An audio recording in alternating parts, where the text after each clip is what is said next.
as we did last year now, before we transition to the panel, we have done some unique research from all of you participating with Pew to get your views on where we're at and where we might go. I'd like to introduce Bruce Stokes from Pew. Bruce, good to have you back. And these are some of the outcomes that came from a poll that involved over 3,000 individuals, and these are the responses. And you will get some of this information sprinkled in throughout the entire forum. So Bruce, let's start with this over here. See, transatlantic relations, will they get better or worse?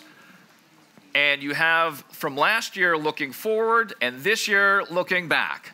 Yeah, what we did is last year we asked you and members of the Marshall Memorial Fellows Program, alumni of that, did they think that over the next 12 months transatlantic relations would get better or worse? And as you can see, basically everyone thought they were going to get worse, between 6 and 10 and 3/4, depending on what aspect of transatlantic relations.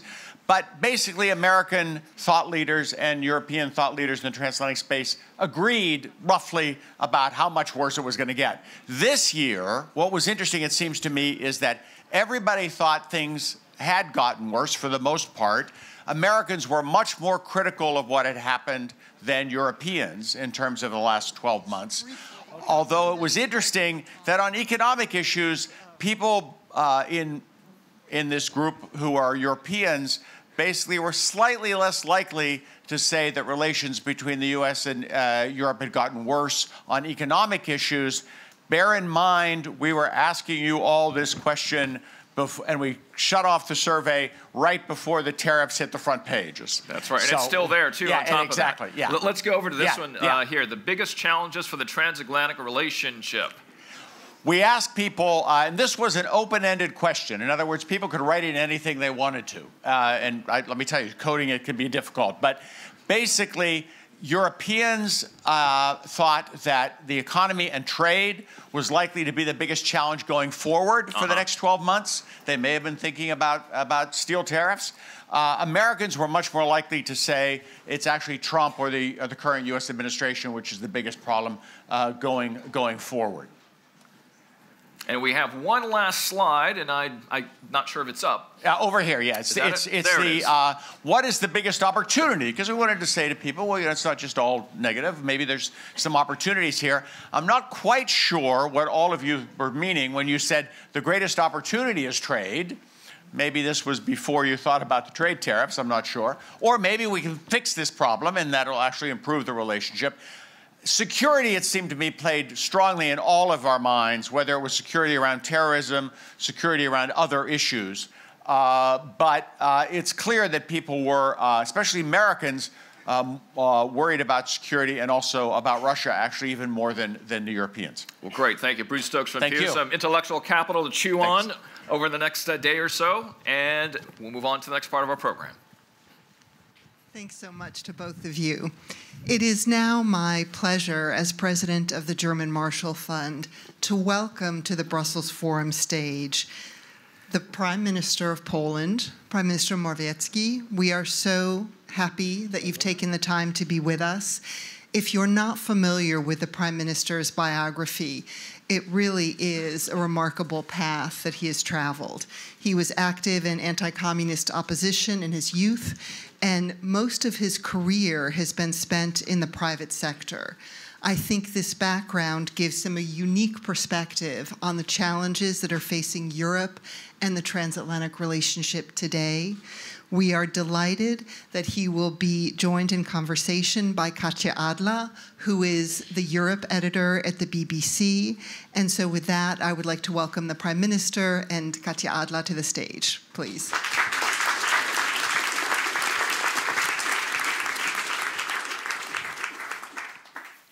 Good afternoon, ladies and gentlemen.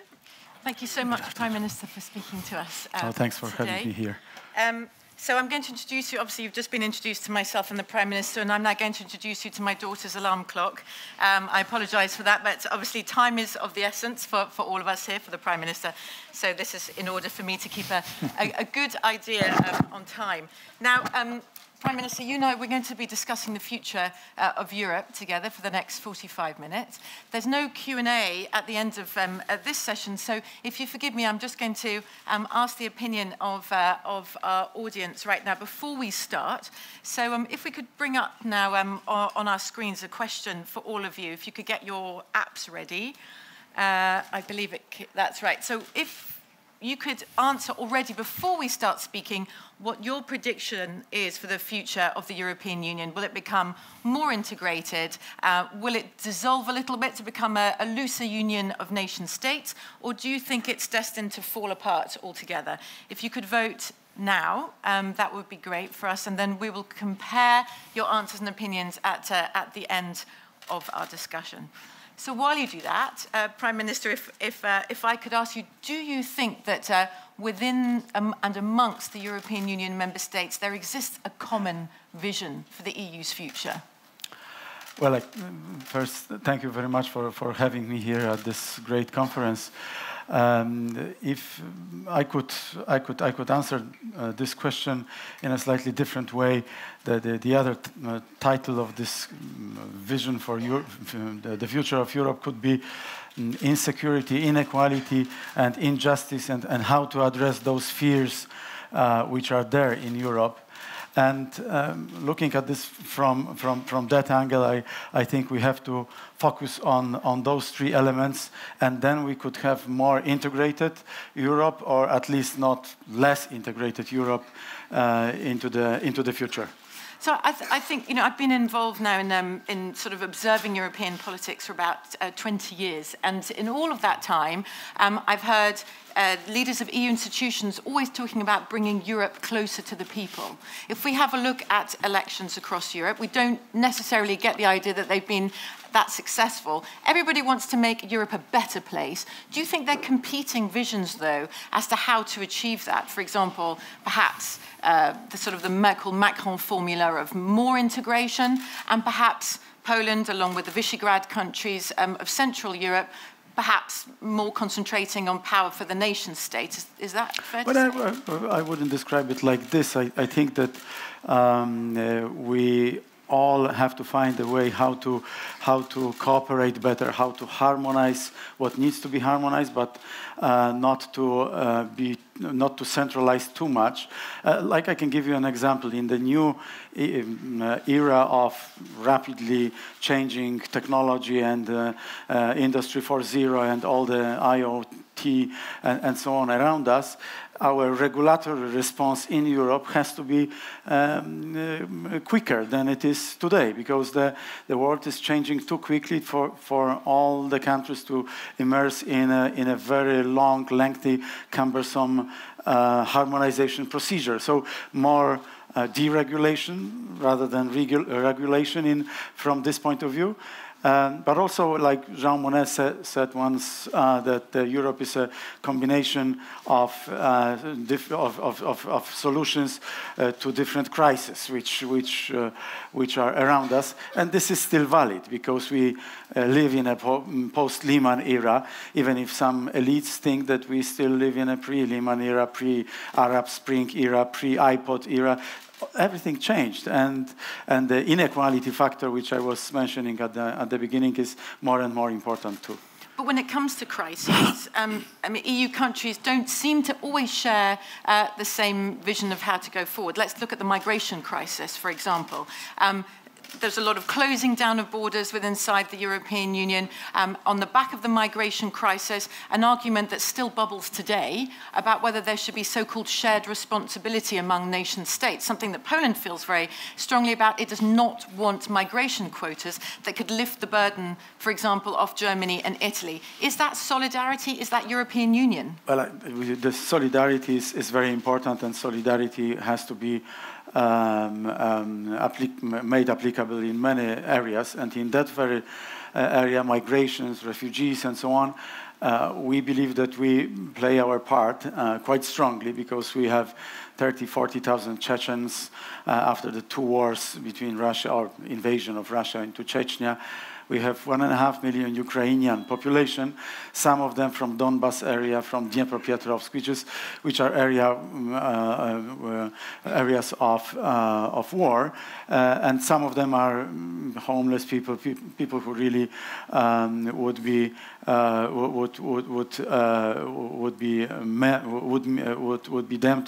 deemed as refugees.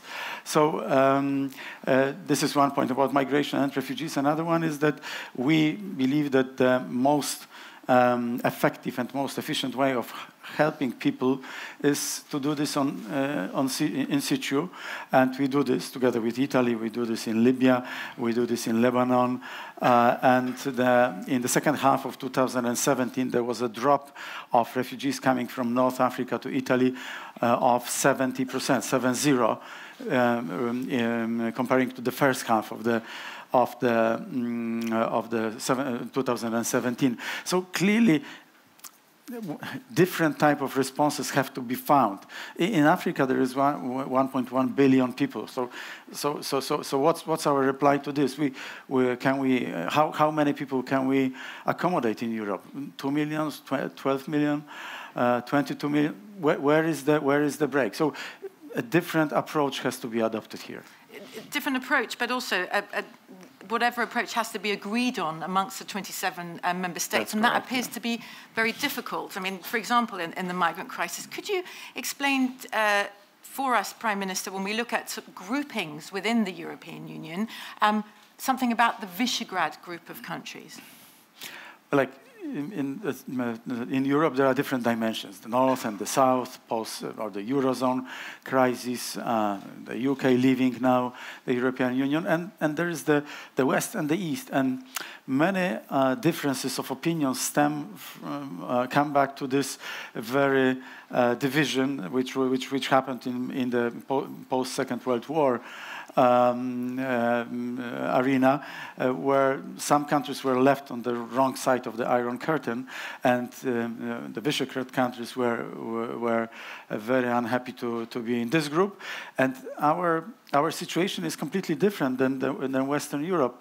Andreas Nollke and Ariel Fliegenhardt formed quite a new typology of economy in our situation. They call our economy dependent market economy. It's not like a coordinated economy of France, Korea, or Germany, not the Anglo-Saxon liberal model. It's a completely different model. So our response for the challenges of nowadays, challenges around us, has to be sometimes different than our more mature neighbors. Does it? Because surely in the European Union there needs to be at least what the European Commission calls a common value set, for example. Would you say that you mentioned the Second World War there? Would you say that there's a difference in attitude between the countries of Western Europe, you know, the original member state of the European Union, that maybe feel this need for a political union, a geographical union, as well as an economic union, and the countries of Central and Eastern Europe that have more of a transactional relationship with the EU? Is that a fair portrayal? I wouldn't call it like this, transactional, because we all look for a new vision for Europe, and I think that people scream for the New Deal, like the pre-Second World War and post-Second World War. The social contract was more or less like, you know, you will have a job, sometimes job for life, but pretty much secure job. Don't go on strikes too much, and pretty decent life, and there will be peace around us in Europe, which didn't happen so often in the past centuries. And people bought into this, and people liked this, and this was a very valid vision for 40, 50 years. But then with the completely new era, post-Washington Consensus era, globalization, new challenges appeared on the horizon, and these challenges are not appropriately addressed. These challenges are in particular inequalities within societies, even more than between different member states, if we talk about the European Union. So, and these still remain to be addressed. Do you think there are big differences in how countries are treated within the EU? Is it sort of Orwellian, you know, all countries, all member states are equal, but some are more equal than others? Do you want to have a very honest opinion? I'd love an honest opinion. Yes, of course, this is the case. Some countries are more equal than the others. The stronger countries, like the Central and Eastern Europe, I wouldn't use this word myself, but this was used by Leonid Brzezinski from Bloomberg and by the famous economist Thomas Piketty. The Eastern Europe, Central and Eastern Europe was colonized by Western Europe. Colonized in terms of how Western capital colonized Eastern Europe. This was the title of the article, I think, a couple of months ago. And this is quite a different situation to colonize or to be colonized. So our imagination about the future, our sense of dignity, our sense of being treated equally is probably different than some of our partners from Western Europe. But we don't complain. We try to find a common language with our Western European partners, because I truly believe in Europe. I believe that there is a great future in front of us, but we have to find in some areas, like the difficult, controversial area of migration, the common denominator or the lowest common denominator. And in some other areas where there is no denominators at all, we have to be quite visionary about the insecurity and inequality, as I said. I'm sorry to kind of go back to the inequalities within the member states, but you know, that's what journalists do. We poke at the sensitive spots.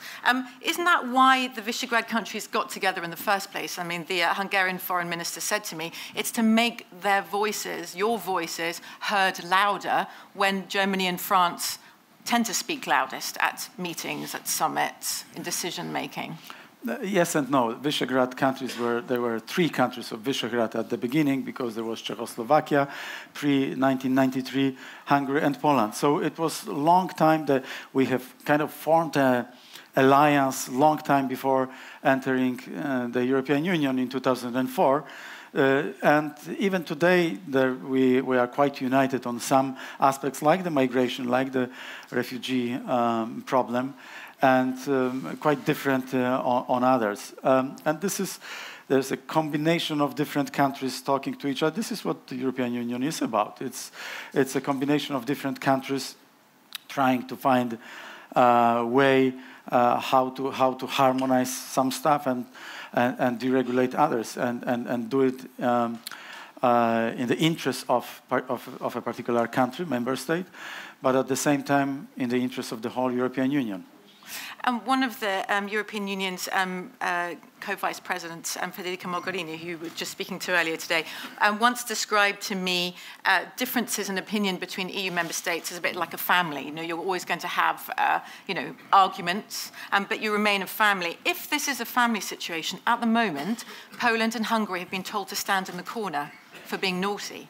And there are fingers being pointed at both countries on a number of issues. Poland is in an uncomfortable situation for being castigated in a way that has never been done before, with so-called Article 7 in EU speak, taking disciplinary measures in order to safeguard the independence of Poland's judiciary. You're not happy about that, are you? Well, I'm very happy that we try to have a more efficient, more effective, more objective, and more independent judiciary system. I'm not happy that this is so difficult to explain to our friends in Brussels, the idiosyncratic situation of the countries in the Central Europe. Like in the German Democratic Republic in 1990, prior to reunification, there was a verification process of all the judges and prosecutors done. And only 30% of those from the whole DDR state in adjudicating. In the Czech Republic, there was a similar process, but in Germany, the process was very clear. And in our case, there was no such a process. And in the 80s, where I was a freedom fighter in the context of solidarity movement, democratic movement, the judiciary system was completely dependent on communists, and pretty many judges, they have actually made lots of criminal sentences and lots of nasty things, to say the least. And then all of a sudden, when the solidarity movement prevailed and the new free Poland started, new era started at the beginning of 90s, I saw the same people who were sentencing, who were giving decisions, very wrong decisions on my brothers in arms during the 80s. And even today, 25, 30 years later, we still, in the Supreme Court, we still see 11 or 12 judges who were active during the martial law, during the very dark era in the history of Poland, and we see those judges who are at the top of the pyramid. So for me, and I was quite active at that time, it was something unacceptable. So I was quite happy to immerse in this reform. And actually, I hope after today's meeting with Mr. Juncker and Mr. Timmermans that I had at this meeting this morning. I have presented our white paper, which is a full explanation of how we view our judiciary reform and why I truly believe that the judiciary system is going to be much better, much more independent than it used to be before. And I hope that slowly but surely we will be able to convince the European Commission that this is the case. And we have started also to communicate with the capital cities of the member states of the EU. Why do you think it's been so misunderstood so far? And you know, the European Commission is known as the guardian of EU rules and regulations, and they feel, Mr. Timmermans is responsible particularly for this portfolio, feels very much that Poland is breaching the EU value system. Why is he so convinced? Well, like some of this is because of our completely different situation in the post-World War II era. Because people who have not lived through the communists cannot really understand how bad this system was, and this is one part of the explanation. The other part of the explanation is maybe about the communication process. The communication process, both sides could have been better, and 2 monologues does not equal 1 dialogue. And we were probably too much talking to our internal audiences, because, by the way, there is 80%, 75 to 80% support, popular support for deep judiciary reform in Poland, which is indicating something, I believe. So we have started a couple of months ago this process to explain it better. We could have been doing a better job at this front as well, and we'll see. I think the conversation today, this morning, was quite promising, and I think we'll be able to find a way out of this trap. Do you agree, though, in general, that the EU should have disciplinary measures up its sleeve when it comes to the actions of member states? Because for many years, the accusation by critics of the EU has been that when countries want to join the EU can be very tough about independence of the judiciary, independence of the press, but once a country is a member state on the inside, it's actually very difficult to take any concrete actions. What do you think? I think that this is a very important topic to discuss, and we should take it one by one, because I absolutely believe in values, but even in the context of what I've heard from the European Commission, there is one of the values of the European Union is to get rid of the legacy from the totalitarian regimes, like the Nazism or communism. They were totalitarian regimes. Hundreds of thousands of people, millions of people were killed in Central Europe by communists. So, given this past, we have to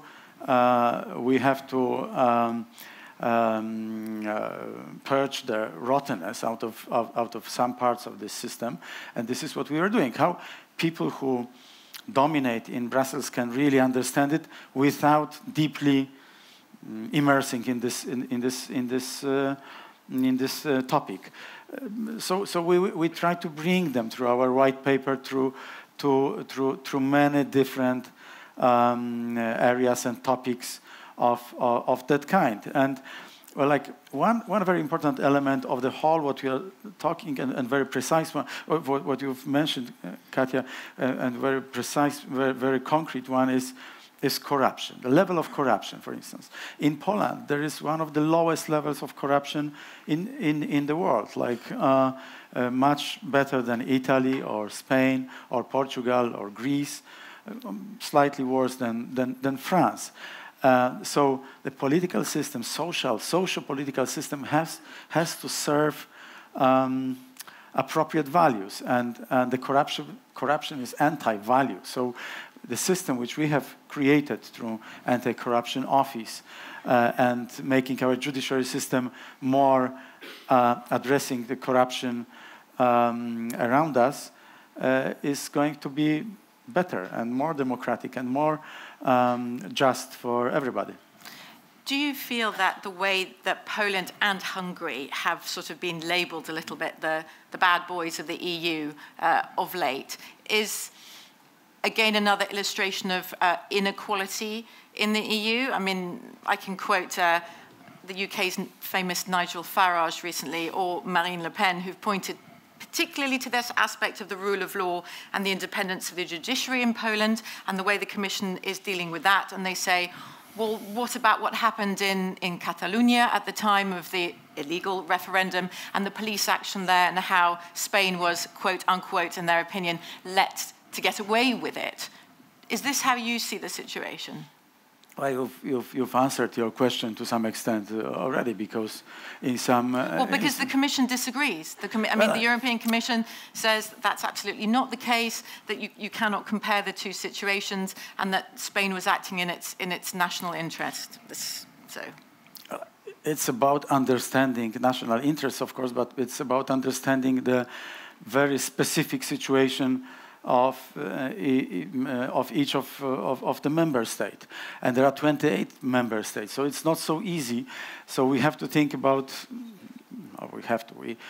Sometimes we should think about blocks, and there is a post-communist group of countries which have our own problems, both on the economic side, as I said, about quoting the words of Thomas Piketty about colonization, but also on the side of some other socio-economic, socio-political system, and judiciary is one of them. Well, I don't have any reservations towards anybody in Brussels. This was their prerogative to scrutinize and to look into the details of the reform. Over the next couple of months, we will see if we will be in a position to get our positions closer to each other or not.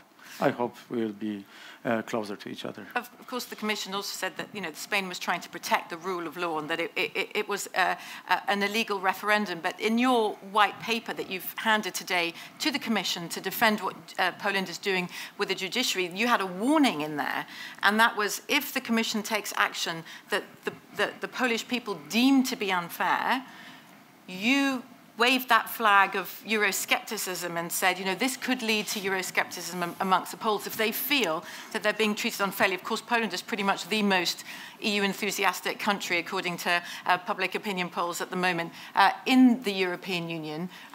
But do you notice mutterings of discontent on Article 7, or Hungary would say, about how the finger's been pointed at Viktor Orban? Well, there is some discontent, but this this question provoked me to a slightly different reply. That we in Europe we have to stop complaining about populist movements, because they are Alternative for Deutschland, the Five-Star Movement, or Marine Le Pen. They are symptomatic of some broader phenomena around us, and we should not complain. We should address them, and by neglecting important voice of some significant part of a population of a country, we do not bring more democracy and more listening of people to Europe. And when we think about the future of Europe, we have to somehow reconnect the dots on this picture.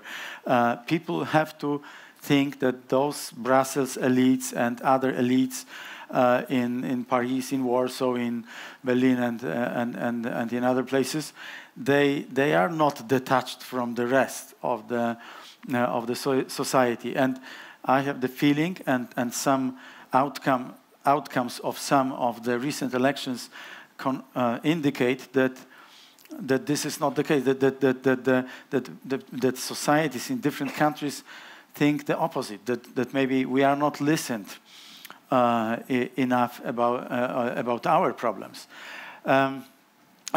If I could spend 60 seconds more on this, there is this famous problem of tax havens, for instance.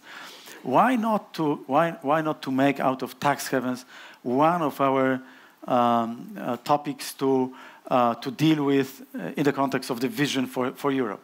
This would the European Commission calculates the loss collectively for all the countries of the European Union in the range between 150 to 200 billion euro, so a bigger number than the annual budget of the EU due to the tax havens. So people don't like tax havens. 99% of the population don't like tax havens.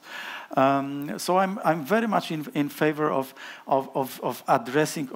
attacking this issue very strongly. This would bring more money to Europe. This would bring people closer to the political class of each particular country. This new money could be used for some infrastructure development projects, for completing the single European market, like the freedom to provide services and some other elements of the single European market, which are not completed. So this is a new area to be addressed, and a new idea for the European Union, which could be, like shooting a bird with one stone, or a couple of birds. Society closer to political elite, more money for infrastructure, and people don't like those bad guys who don't pay taxes, so they would get punished to some extent. So where are those? So in other way, I'm very much in line with what President Macron said about the digital tax, for instance, because digital tax is also some form of taxing income which is not taxed in Europe by very big multinationals, and I think we need ideas like those for the future of Europe. Do you think the European Union is capable of fundamental change? Britain wanted the EU to change, decided it wasn't going to happen, and decided to leave. You mentioned the elections in Italy just now.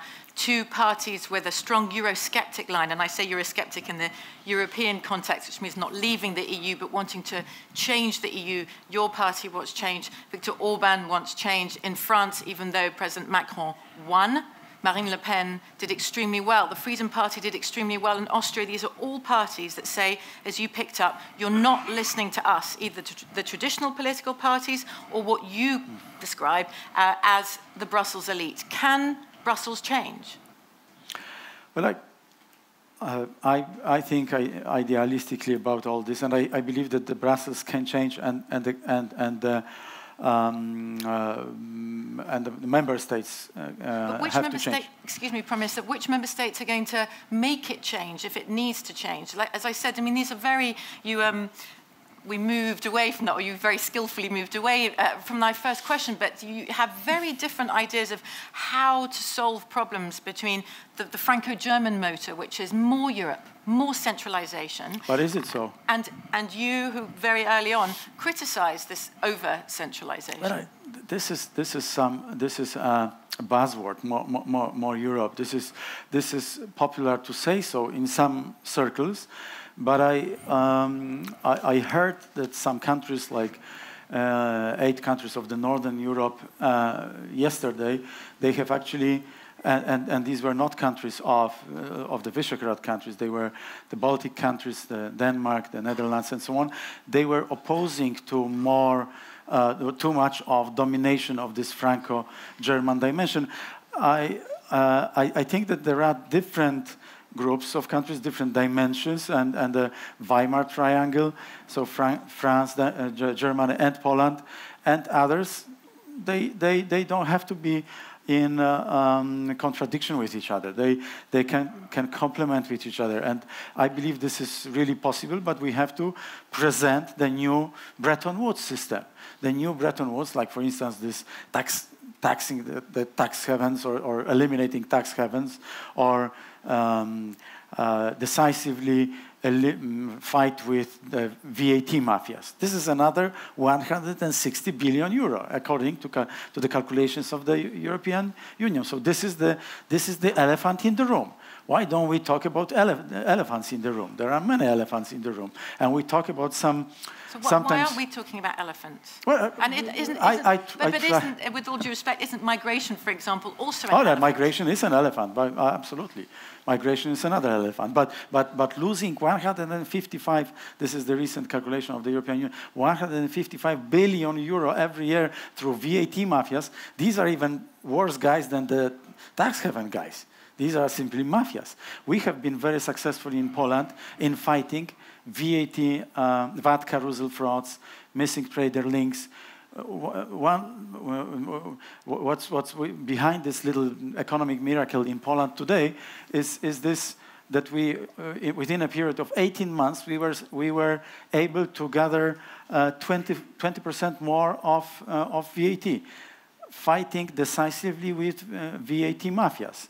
And across Europe, there are we the Europeans, we are losing lots of money because we cannot think about those elephants here in Brussels appropriately. So through the ECOFIN and other councils, we should do our best to find appropriate regulation to eliminate those type of frauds. Can I ask you a brief question, because there's so much I still want to cover? Do you think that following the German elections, where Angela Merkel's party did not perform well, there's been huge difficulty forming the next German government, will that mean less power for Germany now that Angela Merkel has been weakened within the European Union power balance, do you think? Maybe to some extent this is correct, but also it may be not correct, because the power of Germany stems from the power of its economy. And the economy in Germany, all other things being equal, is doing very, very well. They have enough weak euro currency for their exports to flourish, to bloom around. They export to all the countries around the world. They have great trade surplus and current account surplus. The trade surplus is 240 billion euro and current account surplus is 286 billion euro. So one of the highest percentage-wise in the world. I believe that because they have excellent currency relationships in terms of trade, they have a great Mittelstand with which we cooperate closer and closer. I mean our Mittelstand, the small and mid-sized businesses in Poland. I think that Germany over the next couple of years will still be very important, the most important power in the European Union. One measure that that Poland has taken recently, and you are very aware of this, of course, Prime Minister, that shocked its allies in the EU and the United States as well. This is a very hot issue with the US at the moment, and that's the passing of the so-called Holocaust law, where it's now become a criminal offence to associate the Polish nation with Nazi atrocities. I mean, you have the Chief of Staff of the Polish President just today in Washington trying to smooth this over. This has upset many, also Israel, of course. Nobody understands Poland's defense of this law as yet. Yeah, which is pity, because we should have been much better in explaining all this. It is about Polish death camps, Polish concentration camps, Polish gas chambers, Polish SS. Polish Gestapo. There was no Polish Gestapo. There was no Polish SS. There was no Polish gas chambers.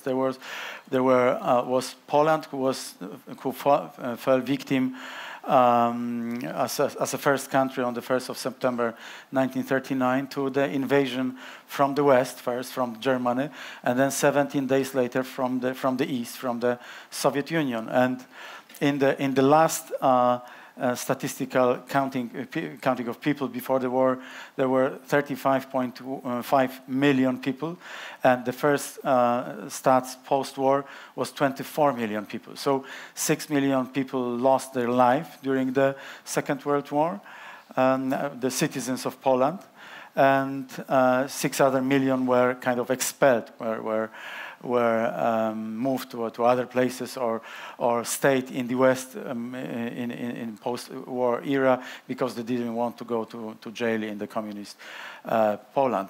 So this is one very broad panorama of facts and what was Poland during the Second World War. And in 18 countries today, in the world there is a very similar law. Which is predominantly around the Holocaust denial. So this is one part of the answer. The other part is that there is still this very law under scrutiny by the Constitutional Court, Constitutional Tribunal, and only after this Constitutional Tribunal will express their opinion about the clarity or not or otherwise, we will know more precisely what's the final shape of this law. The US also objects to it from a freedom of speech perspective, but I do need for us to move on. Poland is a country that, as well as being deeply seated in the European Union, has always looked across the Atlantic. Has that changed now with the advent of President Trump? Well, not so much. I think that if we really think objectively about the situation around us, we, the Europeans, will live under the American umbrella, American security umbrella. This is why I said at the beginning also about insecurity, both on the economic side of a life of a human being, but also on the more defense side.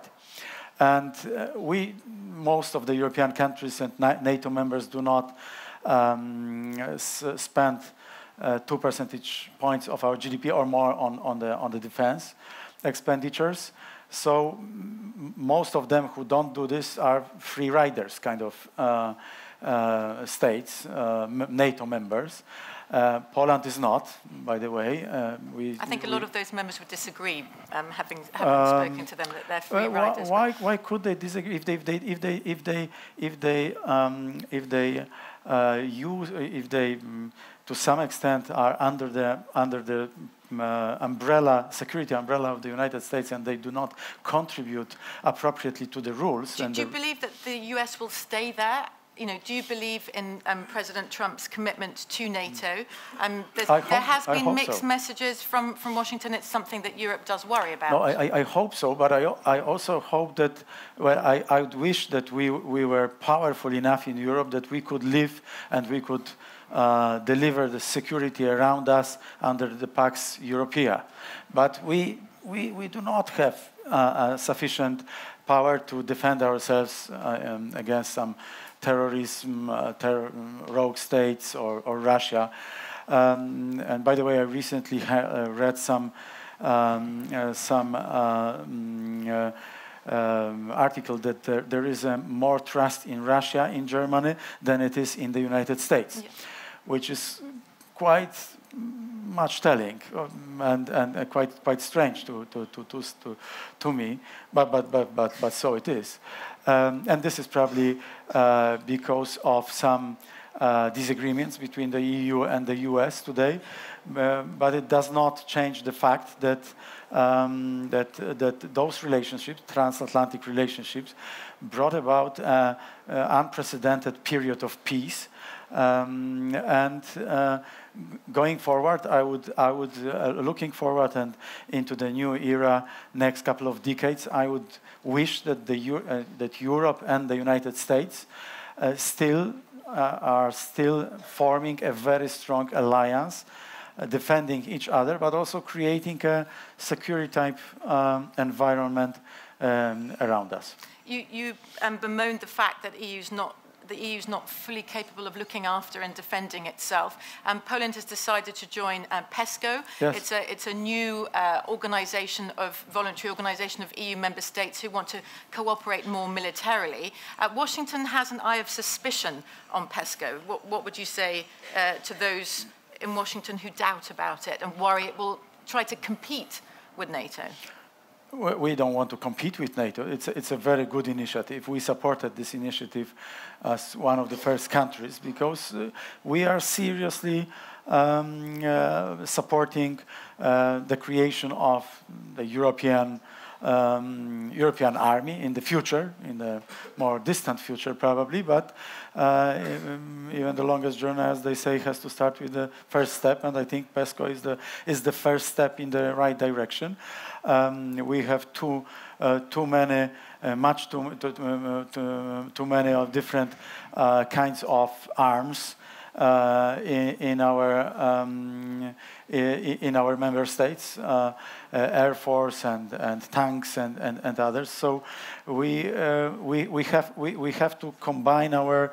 We have to find new synergies across the European countries. So we definitely support the European Defence Fund, the PESCO, Permanent Structured Cooperation Initiative, and I'm quite happy that in the context of the new budgetary perspective of the new European Union, we talk more and more about spending collectively more on defence. Poland is very concerned about Russia. This was something that the UK was always very close to on Poland, which was keeping up the pressure on Russian sanctions. There are differences of opinion within the EU. The UK is on its way out. How much do you think the EU views Russia as a threat or potential threat, and how allied is the rest of the EU with Poland on this issue, would you say? Those countries which are closest to Russia, like Finland or Estonia, Latvia, Lithuania, Poland, and those countries which have not so good experience with Russia, like Poland over the last 200 years, they probably ring an alarm for the rest of Europe.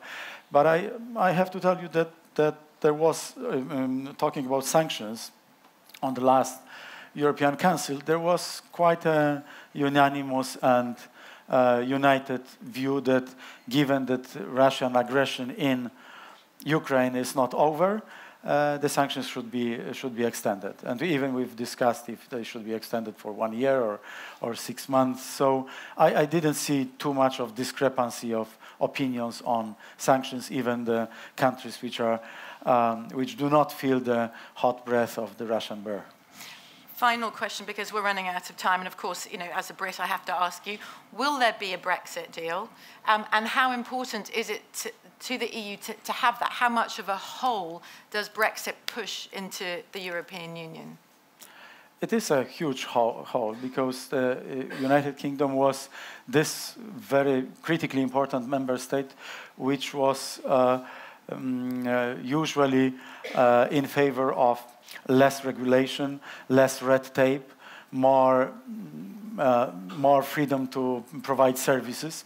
And freedom to provide services is an extremely important factor to complete the single European market and to enhance the competitiveness of the whole European Union.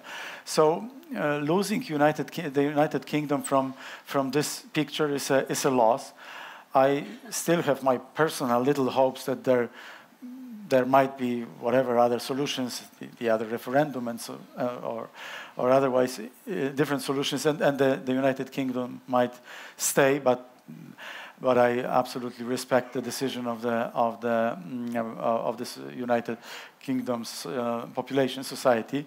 So probably most probably they are going to leave, and in those circumstances, the UK leaving, I believe that the UK should stay as a bridge between the United States and Europe. Should be we should use more the political dimension of a NATO alliance instead of political dimension of the EU, because the UK will no longer be in the EU.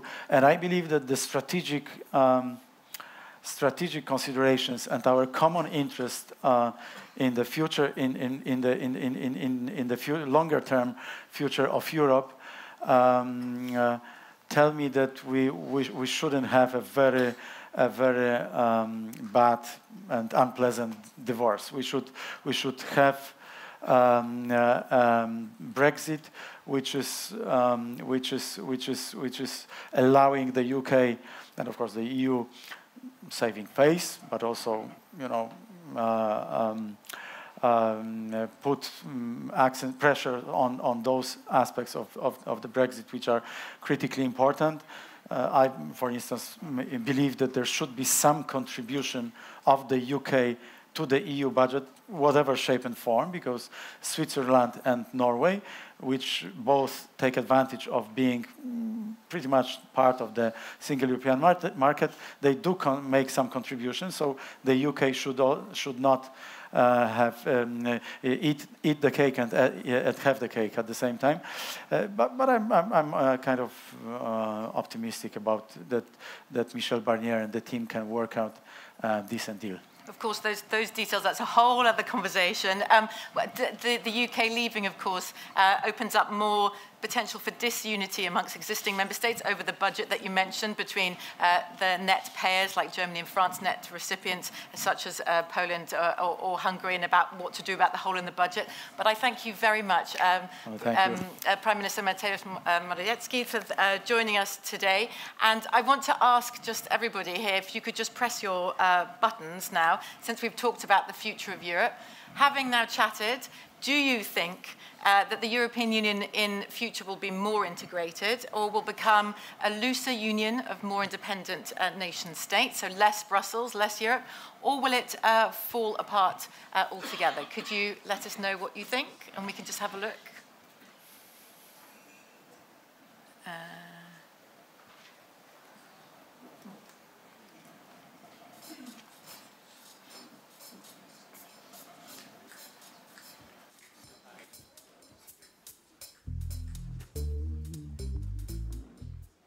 More integrated. Wow, interesting, interesting.